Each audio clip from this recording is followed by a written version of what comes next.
He left his car legally parked, engine off, just grabbing a sandwich.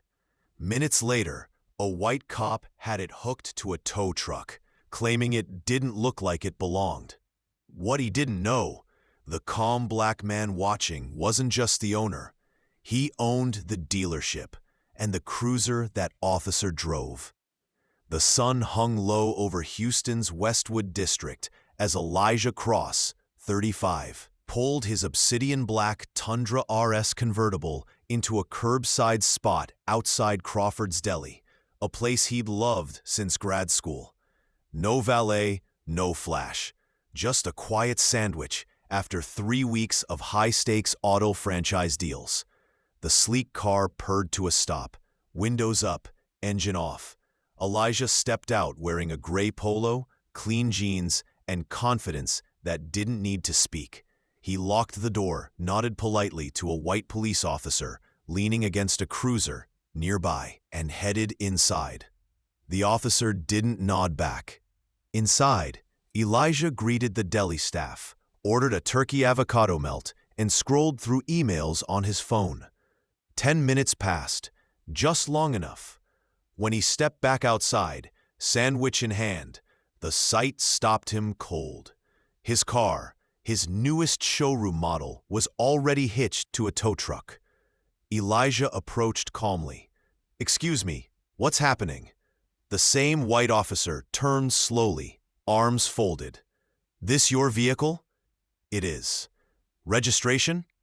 "In the glove box." The officer's expression didn't change. "How convenient." Elijah narrowed his eyes. "It's standard." "I called it in," the officer said flatly. "Suspicious vehicle. Didn't look like it belonged around here. But it was legally parked. Plates are clean. But you were gone. Figured it might be stolen." "You figured?" Elijah echoed, his voice firm but level. "Okay, just doing my job." Elijah took a slow breath. "Let me do mine." He stepped aside and dialed. "Marcus, send over the dealer registration for the Tundra RS on Halston." "Yes, the black convertible." "No, it's not stolen. I'm standing next to a cop who assumed it was." He ended the call, turned back. "That car's registered to Crossline Motors," Elijah said, his tone cool and composed.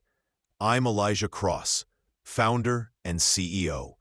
The officer blinked.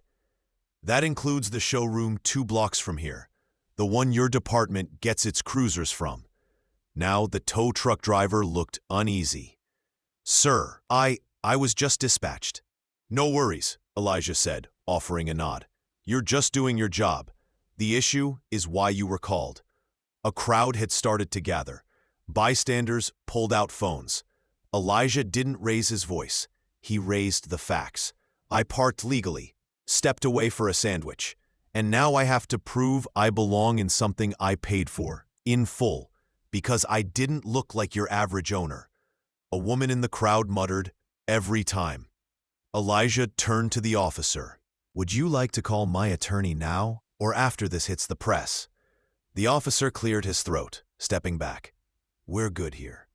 "No," Elijah replied firmly. "We're not. If I'd been 5 minutes later, this car would be impounded.